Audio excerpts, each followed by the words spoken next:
আসসালামু আলাইকুম everyone, welcome back to my channel.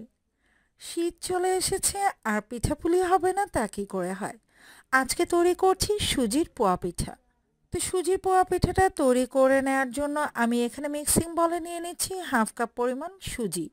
আর অবশ্যই কিন্তু কাঁচা সুজিটা নিতে হবে, কোনোভাবেই কিন্তু সুজিটাকে ঠেলে নেওয়া যাবে না। দিয়ে দিচ্ছি 1 কাপ পরিমাণ ময়দা, হাফ কাপ পরিমাণ চিনি।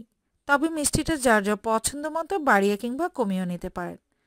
এবার এতে দিয়ে দিচ্ছি 2 টেবিল স্পুন পরিমাণ পাউডার মিল্ক। আর এই গুঁড়ো দুধের কারণে এই পোয়া পিঠাটা খেতে কিন্তু খুবই মজার হবে। আপনারা চাইলে কিন্তু এখানে লিকুইড দুধটাও ইউজ করতে পারেন পানির পরিবর্তে। দিয়ে দিচ্ছি সামান্য পরিমাণের লবণ। আমার কাছে মিষ্টি খাবারে লবণ না দিলে ভালো লাগে না, আপনারা চাইলে দিতেও পারেন, না চাইলে নাও দিতে পারেন। অনেকেই আছে যারা মিষ্টি খাবারে লবণ একদমই পছন্দ করে না।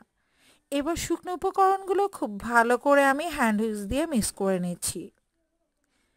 এবার কুসুম গরম পানি ব্যবহার করে ব্যাটারটা রেডি করে নিব। খুব বেশি তাপমাত্রার পানি কিন্তু ইউজ করা যাবে না। একটা আঙুল ডুবিয়ে রাখা যায় এরকম তাপমাত্রায় কিন্তু পানিটা ব্যবহার করতে হবে। কোনোভাবেই কিন্তু এখানে ঠান্ডা পানিটা ইউজ করতে যাবেন না। তো অল্প অল্প করে পানি অ্যাড করে ব্যাটারটাকে রেডি করে নিচ্ছি। ঘনত্বটা দেখে নিশ্চয়ই বুঝতে পারছেন যে কেমন হবে। আর এই ব্যাটারটাকে আমি রেস্টে রেখে দিব 15 মিনিটের জন্য। আর এই যে সুজি ইউজ করেছি সেজন্য কিন্তু অনেকটাই পানি সোপ করে নিবে রেস্টে রাখার পর। তো আমি 15 মিনিটের মতো এটাকে রেস্টে রেখেছি। আপনারা চাইলে আরও একটু বেশি সময় রেস্টে রাখতে পারেন। যত বেশি সময় রেস্টে রাখবেন পিঠেটা কিন্তু ততটাই ফুলকো নরম তুলতুলে হবে। তো রেস্টে রাখার পর কিন্তু এটা অনেকটা পানি সোপ করে নিয়েছে। আর দেখতে পাচ্ছেন ব্যাটারটা কিন্তু আগের থেকে তুলনামূলকভাবে অনেকটাই ঘন হয়ে গেছে। তো এই ক্ষেত্রে প্রয়োজনে আরও কিছুটা কুসুম গরম পানি অ্যাড করে ব্যাটারটা রেডি করে নিতে হবে। আর আমি কিন্তু আগেই বলেছি আপনারা চাইলে কিন্তু এখানে লিকুইড দুধটা কুসুম গরম করেও ইউজ করতে পারেন, এতে করে পিঠার টেস্ট আরও দ্বিগুণ হয়ে যাবে। এবার ব্যাটারটাকে খুব ভালো করে বিট করে নিতে হবে। যত ভালো করে আপনারা এটাকে বিট করে নেবেন পিঠেটা ততটাই ফুলকো নরম তুলতুলে হবে। তা আমি প্রায় 5 থেকে 7 মিনিট এটাকে বিট করে নিয়েছি।